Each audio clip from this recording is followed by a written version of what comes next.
जनतेचा अधिकार नावात जाणीव हक्काची या न्यूज चॅनलमध्ये आपले स्वागत आहे। देवदर्शनावरून परतताना पती पत्नीवर काळाचा घाला। इचलकरंजी येथील पंचगंगा नदी रस्त्यावरील यशोदा पुलानजीक सोमवारी सकाळी 10च्या सुमारास झालेल्या अपघातात पती पत्नी ठार झाले। देवदर्शनावरून परत असताना डंपरने दुचाकीला धडक दिली। या दुर्घटनेत पत्नी सुनीता संजय वडिंगे वय वर्ष 55 या जागीच ठार झाल्या, तर पती संजय सदाशिव वडिंगे वय वर्ष 58 यांचा उपचारादरम्यान मृत्यू झाला। याबाबत घटनास्थळावरून मिळालेली माहिती अशी की संजय वडिंगे हे होमगार्ड विभागाचे इचलकरंजी प्रभारी अधिकारी होते आणि एका महिन्यापूर्वीच सेवानिवृत्त झाले होते। ते दररोज सकाळी पंचगंगा नदी किनारी असलेल्या वरद विनायक मंदिरात दर्शनासाठी जात असत। नेहमीप्रमाणे सोमवारी सकाळी देवदर्शन करत परत असताना हा अपघात घडला। अपघातानंतर घटनास्थळी नातेवाईकांनी धाव घेतली आणि आक्रोश केला।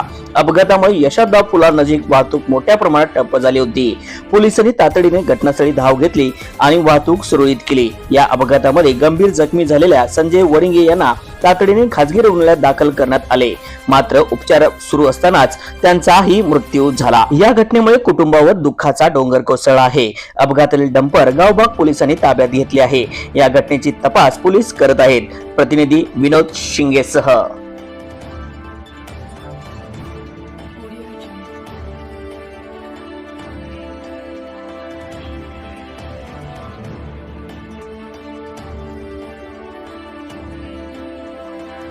जनतेचा अधिकार नावात जाणीव हक्काची या न्यूज चॅनलला लाईक, शेअर व सबस्क्राईब करण्यास विसरू नका व सदैव रहा अपडेट। जाहिराती व बातमीसाठी आजच न्यूज चॅनलशी संपर्क साधावा। 80 87 820 897।